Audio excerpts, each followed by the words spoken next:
Right, so Iran have made an offer to the UN that they can't refuse, in my view.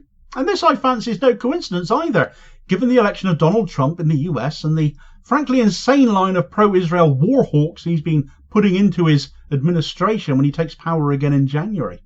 Iran has been playing a clever game, in my view, with the West, especially given social media has enabled Iran's messaging to bypass the bias of Western mainstream media. So no longer are as many people being sucked in by claims that Iran is a militaristic bogeyman here. That impression has been reinforced by Israel clearly attacking them now on 3 occasions as the world awaits Iran's response to their latest strike. They were in no rush to retaliate last time. They don't seem to be this time either. But it is not in relation to that expected retaliation that Iran seems to be boxing clever over on this occasion, though. Instead, it relates to their nuclear program. For so long, this has been the greatest source of fear with regards to Iran in the West. Are they building nuclear weapons, or are they simply investing in nuclear power? Israel, for one, has loudly and for a long time warned of Iran's nuclear threat.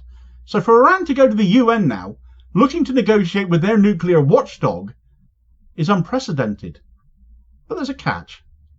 Right, so Iran's nuclear research. They're in talks with the UN, showing willingness and cooperation to negotiate compliance with nuclear safeguards at all of their nuclear research sites. That's quite an offer to the West, isn't it?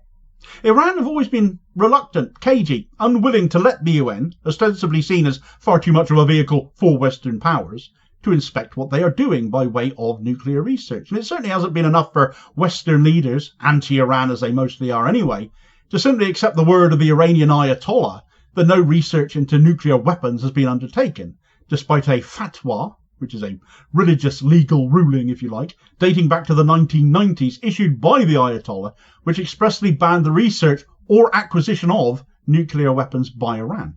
Fatwas effectively being the equivalent of swearing on the Bible, I suppose is the best way of looking at it. Obviously no presence in actual law, so it's non-binding. However, a willingness to now let the UN in, perhaps, well, you can't imagine them ever doing that if they genuinely have nukes or were looking into actually making them, especially given Iran's nuclear sites are already known. Israel was planning on targeting them last time they were planning a strike on Iran, after all, until apparently talked down by the US. That segues nicely onto my next point about why this is rather a clever move by Iran. They're being reasonable. They're offering openness and transparency here. Come in, have a look around, check our safeguarding of our nuclear research, see that it is in the interests of energy security and not weaponry, just like we said. And then when Israel threatened to attack them again after we retaliate for their last attack on us, as is virtually certain, you will know there are no nuclear weapons here, and you will know exactly what they will have targeted or threatened to target if you don't stop them. Well, that might be getting a bit ahead of ourselves, actually, a bit. This is a negotiation to get to that point, though.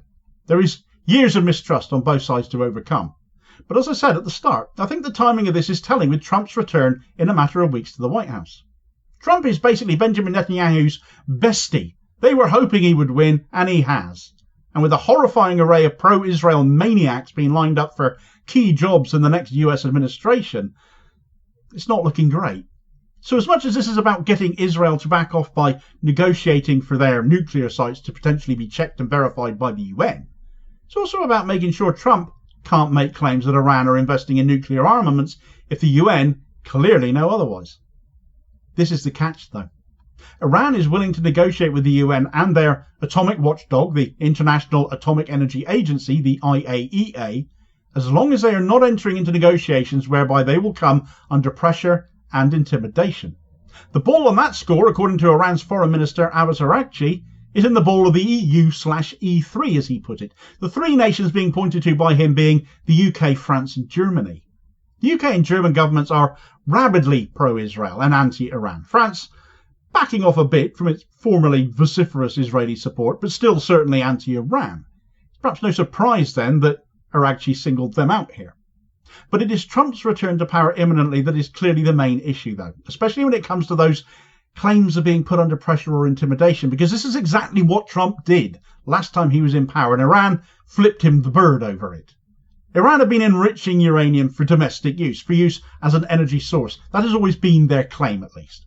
The IAEA estimate they've enriched uranium up to levels of around 60%, and 90% is apparently needed for a nuclear weapon. So they aren't there yet. The fatwa in place ostensibly prohibits them from reaching that level, not needed for energy purposes. However, 60% is far higher than needed for energy purposes as well. So you wonder why Iran have taken research that far, with intent or just to wind the West up. Well, being able to ask them about that would be a good start, wouldn't it?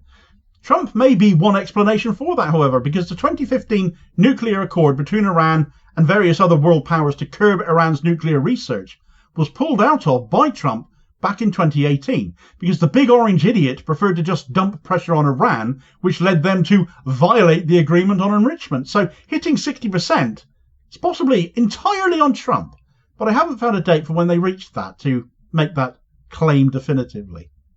Therefore, Iran expressing willingness to negotiate with the IAEA and with the UN on its nuclear research is a big step still, not only because Iran doesn't trust the West, doesn't really trust the IAEA, and for that reason expectation is still low regarding any progress.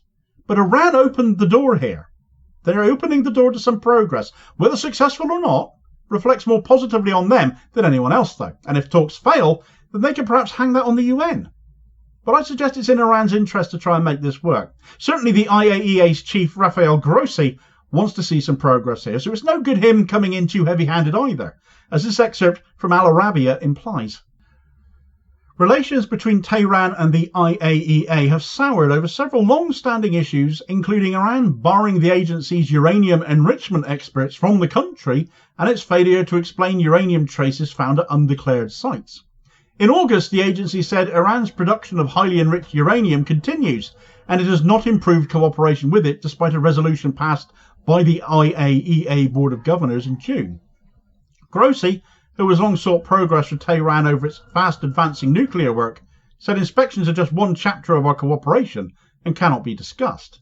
Iran's nuclear chief Mohammad Islami said his meeting with Grossi was constructive, but he warned that Tehran would react immediately to any resolution against it at an IAEA meeting next week, without elaborating.